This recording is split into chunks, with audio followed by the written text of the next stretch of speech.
তোমাদের পয়সা দিয়ে দেবো। আচ্ছা ঠিক আছে, ওই পয়সা আমি দেবো, আমার ভাই বোন দেবে না, আমি দেবো। আমাদের পয়সার কোনো প্রয়োজন নেই। আপনার বাড়ি মুন্সিগঞ্জ। নাম জিজ্ঞেস করেন। আমার নাম বিচারপতি শামসুদ্দিন চৌধুরী মানিক। বিচারপতি শামসুদ্দিন মানিক, মানিক কে? হাইকোর্টে যিনি কয়েকদিন আগে উপস্থাপন করছো চ্যানেল আইছি। রাবিশ কথা বলবেন না আমার সাথে রাবিশ কথা বলবেন না। আমিও দেখেছি গুণীজ্ঞানী সকলের মুখে শুনেছি পাপ পাপকে ছাড়ে না, সেটা হয়তো অনেকে শুনেছেন দেখেওছেন, অনেকে হয়তো আমরা দেখিনি। তো তাদের জন্য আজকের পর্ব, যারা আমরা দেখিনি একটু দেখে নেবেন কেমন পাপ মানুষকে পাপের কাছেই নিয়ে যায় এবং শেষ পর্যন্ত একটু দেখে যাবেন। তো প্রথমে আমরা একটি সূরার আয়াতের অংশ আপনাদের মাঝে তুলে ধরার চেষ্টা করছি। হে নবী, তুমি বলো, হে রাজাধিরাজ মহান আল্লাহ, তুমি যাকে ইচ্ছা তাকে সাম্রাজ্য দান করো, আবার যার কাছ থেকে চাও তা কেড়েও নিয়ে যাও। যাকে ইচ্ছা তুমি সম্মানিত করো, যাকে ইচ্ছা তুমি অপমানিত করো। সব রকমের কল্যাণ তো তোমার হাতেই নিবদ্ধ। নিশ্চয়ই তুমি সবকিছুর উপর একক ক্ষমতাবান। তো ভিউয়ার্স, আশা করি সকলে ভালো আছেন। তো পর্বটাই আপনাদের একটা আমি সূরা অংশ হিসাবে দেখিয়েছিলাম। আসলে ক্ষমতা চিরস্থায়ী নয়, আমরা যে কাজ করব অবশ্যই সেটা সাজা পেতেই হবে।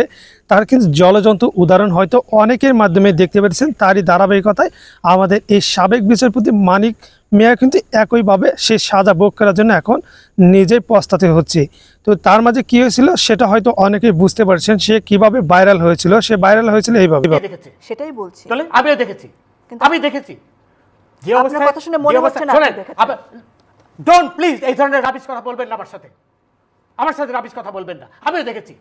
উত্তেজিত হবে আপনি আমাকে উত্তেজিত করছেন। আপনি তো ভিউয়ার্স, কি জন্য সে ধরা পড়েছে ইতিমধ্যে হয়তো অনেকেই বুঝতে পেরেছেন। সে অতিরিক্ত একটু রাগী টাইপের, এর জন্য কিন্তু তার এই রাগটা কাল হয়ে দাঁড়িয়েছে। আসলে অতিরিক্ত কোনো কিছু ভালো না, বিশেষ করে রাগটাও। সে কিন্তু ইন্ডিয়া পলাতকও হয়েছিল, তাদের সাথে এই দালাল চক্রের সাথে একটু কথা কাটিয়ে তাহার কাছ থেকে 70 লক্ষ প্লাস টাকা কিন্তু নিয়ে তাকে ফেলে রেখে চলে যায়। এরপর দুজন তাকে উদ্ধার করতে আসে, তাদের সাথে কথা মালামাল্য হয়, পরে তারা খবর দিয়ে কিন্তু তাকে ধরিয়ে দেয়। আসলে ক্ষমতা চিরস্থায়ী নয়, আপনি যেখানে যান না কেন আপনাকে কিন্তু অবশ্যই ধরা হবে।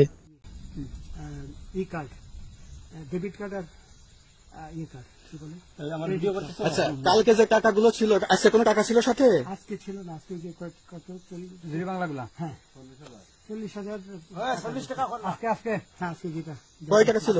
দেখেনি এই বেতন হয় ওই বেতন হয় 40,000 টাকা ছিল। কালকে যে দুজন টাকা নিছে ওদের কাছে কত টাকা ছিল? 60-70 লাখ। আচ্ছা 60-70 লাখ। আচ্ছা নিয়ে গেছে। নৌকালাও সাথে নিয়ে নিছে? নৌকালা এবং ওই লোক দুজন সাথে একসাথে নিছে? না, ওই দুই ছোকরা। তো এনার বয়স দেখে অনেকে সমবেদনা জানাচ্ছেন। আসলে আপনাদের উদ্দেশ্যে বলছি, যারা এখানে একটু চিন্তা ভাবনা করছেন, আপনারা ভেবে দেখেন সে কিন্তু কতটা পাপ করে বসেছিল। এই পাপে খেসারত অবশ্যই দিতে হবে, দুদিন আগে আর পরে। হয়তো একালে না দিলে ওকালে তো দিতেই হতো। যেহেতু এখন ধরা পড়েছে, দেখতে পেলাম তাহাকে নাকি সকলে মিলে কিল ঘুষি এবং থাপড় এবং কি জুতা পেটাও করেছে। যাই হোক, পাপ করেছে, সে তো পাপের সাজা ভোগ করতে হবে। তবে যেহেতু সে একটু বুড়া, হয়তো এর জন্য হয়তো তার শাস্তিটা কমও হতে পারে। কম হবে কেমনে ভাই? তাহার বিরুদ্ধে যতগুলো আমি অভিযোগ দেখতে পাচ্ছি, তাহার তো আমি শেষ কাণ্ডারি দেখতে পাচ্ছি না। তো যাই হোক প্রিয় ভিউয়ার্স, এখানে আপনাদের মতামতকে সেটা অবশ্যই কমেন্ট করে জানানোর চেষ্টা করবেন। ধন্যবাদ।